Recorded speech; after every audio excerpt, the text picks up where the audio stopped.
तो दोस्तों इस वीडियो में हम कवर करेंगे कबीर की साखी। तो जैसा कि मैंने पहले कहा था कि मैं क्लास 12 के हिंदी सिलेबस को पूरा कंप्लीट करूंगा, लेकिन समहाउ मैं नहीं कर पाया।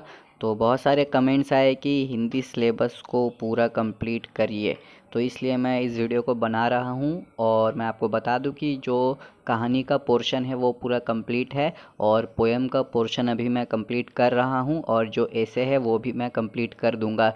ये सभी 1 मंथ के अंदर हो जाएगा, यानी कि आपके एग्ज़ाम के पहले हो जाएगा। अगर आपने बाकी सभी चैप्टर्स के वीडियोस को नहीं देखा तो ऊपर एक आई बटन होगा, आप उसमें क्लिक करें, आपको सभी चैप्टर के वीडियोस मिल जाएंगे। तो चलिए अब स्टार्ट करते हैं इस पोएम को।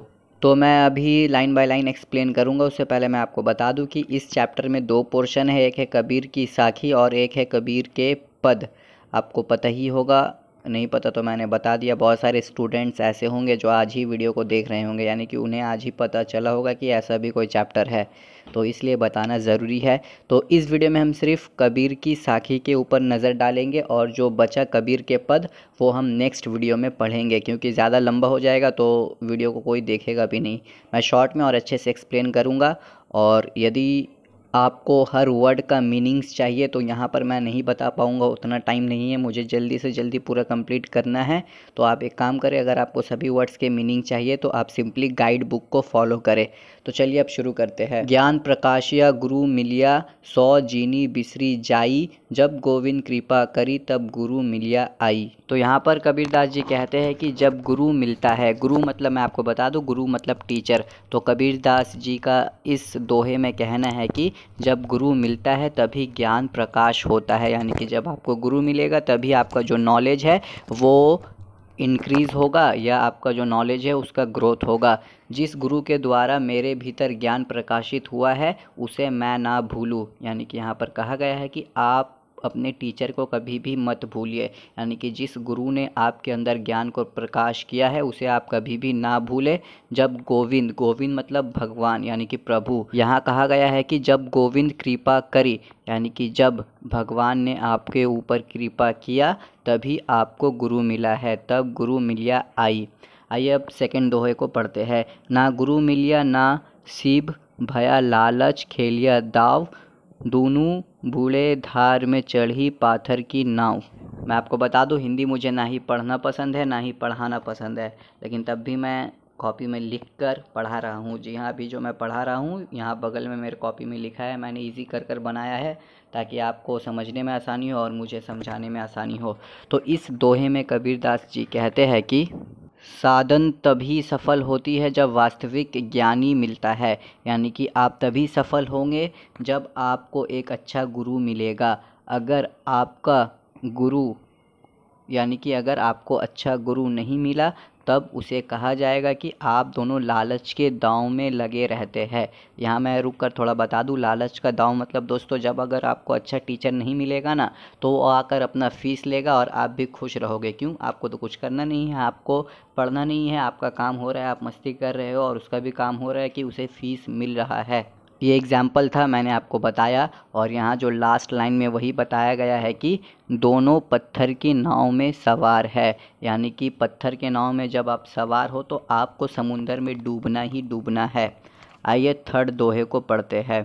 जाका गुरु भी अंधला चेला खड़ा निरंध, अंधे अंधा ठेलिया दूनू कूप पड़ंत। तो यहाँ पर कहा गया है कि जिसका गुरु अंधा हो, अंधा का मतलब है अज्ञानी, यानी कि जो टीचर इलिटरेट हो, यानी कि ज़्यादा पढ़ा लिखा ना हो या पढ़ा लिखा ही ना हो, तो जिसका टीचर अंधा होता है, अज्ञानी होता है, उसका जो स्टूडेंट है ना, यानी कि उसका जो विद्यार्थी है वो भी अज्ञानी ही होता है। सिर्फ अज्ञानी नहीं, वो अपने टीचर से बड़ा अज्ञानी होता है। और ऐसा लगता है कि एक अंधा दूसरे अंधे को ढकेल रहा है, मतलब कि दोनों नष्ट हो रहे हैं, दोनों बर्बाद हो रहे हैं, क्योंकि नॉलेज किसी के पास भी नहीं है, ये दोनों अपना वक्त बर्बाद कर रहे हैं। कबीर संगति साधु की कदे ना, निर्फल होई चंदन, हौसी भावना नीम ना कहसी कोई। यहाँ कहा गया है कि साधु की संगति कभी व्यर्थ यानी कि बर्बाद नहीं होता। साधु की संगति से नीम जैसा कड़वा भी सुगंध वाला चंदन बन जाएगा। पांचवें दोहे में कबीरदास कहते हैं कि जब मैं था तब हरि नहीं, अब हरि है मैं नाही, प्रेम गली अति सकारी, जामे में दो ना समाही। तो यहाँ कहा गया है कि जब मनुष्य के हृदय में अभिमान होता है, भगवान दूर रहता है। जी हाँ, जब अगर आपके हृदय में अभिमान होगा ना, तो उस वक्त भगवान आपके हृदय से दूर रहेगा। जब भगवान हृदय में एंटर करते हैं, यानी कि जब भगवान आपके हृदय में आएंगे, तब जो अभिमान है ना, वो दूर चला जाता है। प्रेम का रास्ता सीधा है, इसमें दोनों एक साथ नहीं रह सकता। मनुष्य के हृदय में भगवान अहंकार दोनों एक साथ नहीं रह सकता, सिर्फ एक ही रह सकता है। निंदक न्यारे रखिए, आंगन कुटी छवाए, बिनु पानी साबुन बिना निर्मल करे सुभाए। सबसे पहले मैं आपको निंदक मतलब बता दूं। निंदक मतलब आप जानते ही होंगे। निंदक मतलब बुराई करना या आलोचना करना, यानी कि जो बुराई करते हैं या जो बहुत ही आलोचना करते हैं। तो यहाँ कहा गया है, बुराई अपने तक ही रखिए, क्योंकि वो बिना साबुन पानी के निर्मा कर देता है।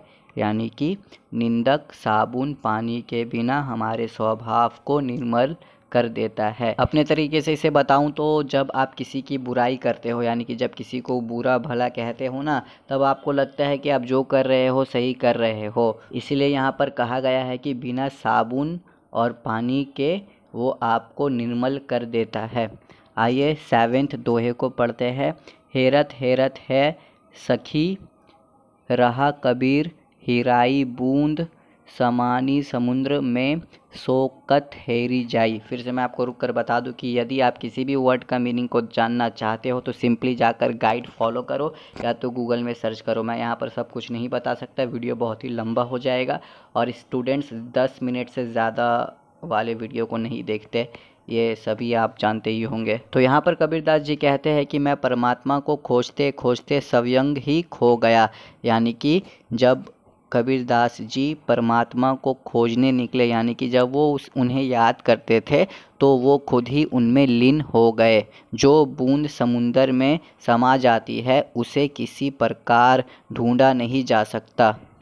जब जीव आत्मा परमात्मा में लीन होती है तो उसे भी कोई ढूंढ नहीं सकता, यानी कि उसे कोई अलग नहीं कर सकता।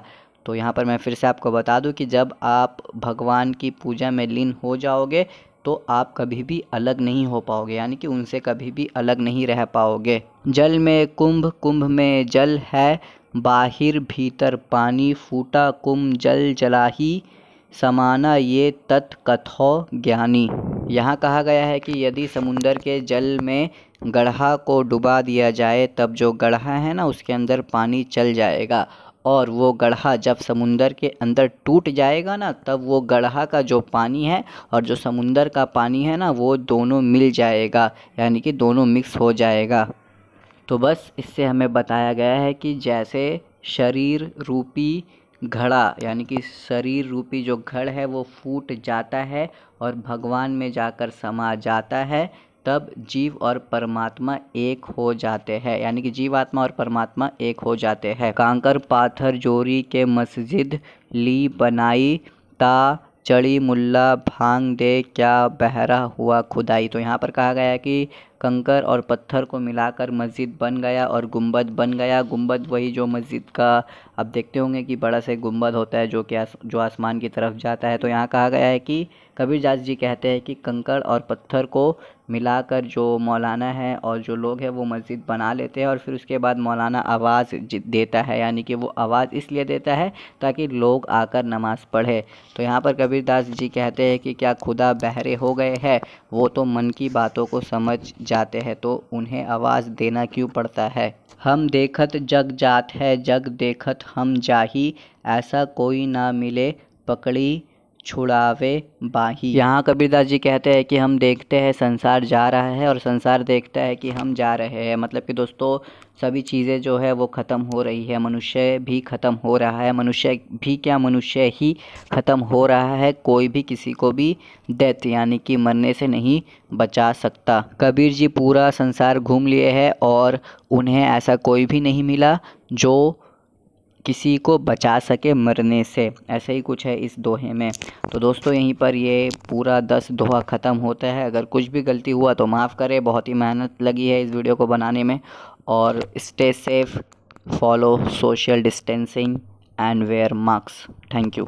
एंड यस, मुझे उम्मीद है कि एग्ज़ाम में यहीं से दोहा आता है, तो यहाँ से अगर कोई भी दोहा दे दिया गया तो मैंने आपको जो एक्सप्लेन किया है उसी को बढ़ाकर लिख देना, अच्छा मार्क्स मिलेगा। एग्ज़ामिनर ज़्यादा पेपर में ध्यान नहीं देता और इस बार तो बिल्कुल भी नहीं देने वाला, क्योंकि आपको पता है सिचुएशन कैसा है। तो बस यही था, मिलता हूँ।